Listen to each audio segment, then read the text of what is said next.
अभी question number 2 में जो है कि यहाँ पे पूछा गया है प्रश्न संग्रह 1 में कि संलग्न रेखा के भिन्न भिन्न नाम लिखो।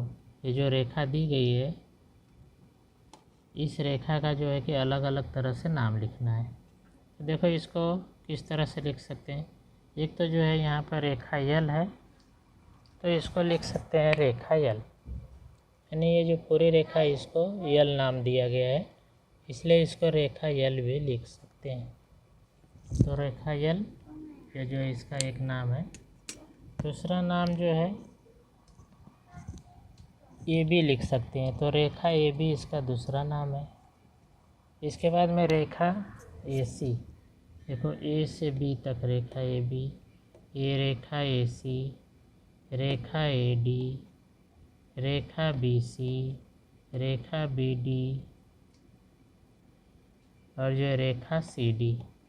तो इसमें से हम कोई भी एक नाम लिखें तो भी इस रेखा का नाम लिखा जा सकता है, क्योंकि रेखा का विस्तार जो है असीमित होता है। तो रेखा ए भी लिख देंगे, इसका मतलब ये हो गया कि ये पूरी रेखा यहाँ से यहाँ तक। रेखा यल लिख दिया तो भी ये रेखा पूरी रेखा हो जाएगी। रेखा सी डी भी लिख दिया तो पूरी रेखा हो जाएगी। तो इसलिए इसका नाम ये अलग अलग तरह से लिखा गया है। इसके बाद में दूसरा क्वेश्चन है कि जोड़ियाँ मिलाओ। यहाँ पे आकृति दी गई, इसे जोड़ी मिलाना है। जैसे ये है तो इस आकृति को क्या कहेंगे, तो दोनों तरफ तीर का निशान है इसलिए इसे रेखा कहेंगे।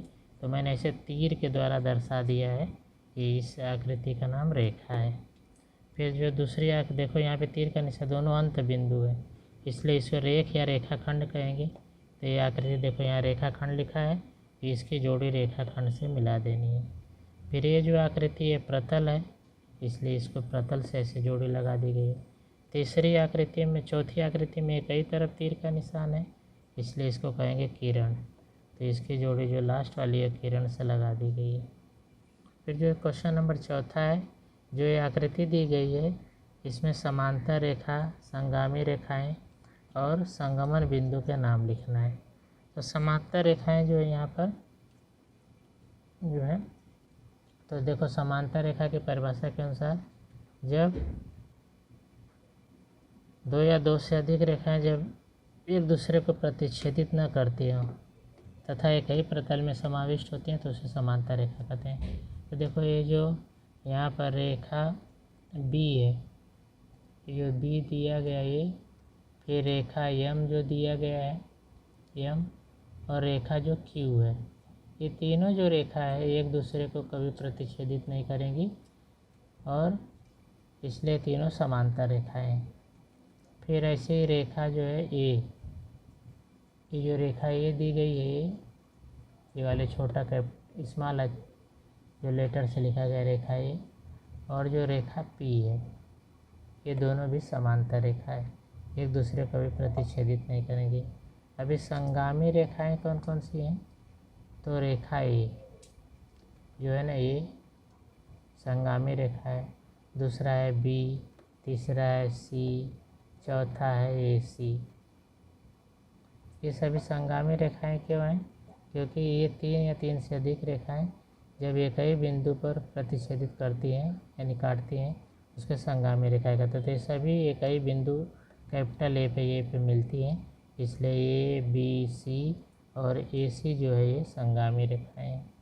इसके बाद में अगला जो है यहाँ पे है पी और क्यू, और जो ये रेखा जा रही है ए डी, ये भी ये बिंदु डी पर मिल रही हैं इसलिए रेखा पी, रेखा क्यू, रेखा जो ए डी है ये तीनों संगामी रेखाएं हैं। फिर संगमन बिंदु, तो ये संगमन बिंदु है क्योंकि यहाँ पर जब तीन या तीन से अधिक रेखाएं एक ही बिंदु पर मिलती हैं तो उसे संगमन बिंदु कहते हैं। तो ये बिंदु ए संगमन बिंदु है क्योंकि यहाँ पर तीन या तीन से अधिक रेखाएं जो यहाँ पर आकर मिल रही हैं इसलिए ये संगमन बिंदु है। अब बिंदु डी भी ऐसी संगमन बिंदु क्योंकि यहाँ पर तीन रेखाएं, रेखा पी, रेखा क्यू और रेखा ए डी, ये तीनों डी पर मिल रही हैं इसलिए संगमन बिंदु डी है। अब ये सी नहीं है क्योंकि यहाँ पर दो ही रेखा मिल रही है, एक तो ये रेखा यम मिल रही है, दूसरी रेखा ए सी मिल रही है, दो ही रेखा मिल रही है। लेकिन अगर तीन रेखा मिलती तो ये भी संगमन बिंदु हो जाता है इसलिए ये नहीं है, सिर्फ बिंदु ए और बिंदु डी ये संगम या संगमन बिंदु या संगम बिंदु भी कहते हैं, तो ये संगम बिंदु है। तो इस तरह से क्वेश्चन नंबर ये जो है प्रश्न संग्रह 1 कंप्लीट हुआ। इसे सभी लोग पूरा करो।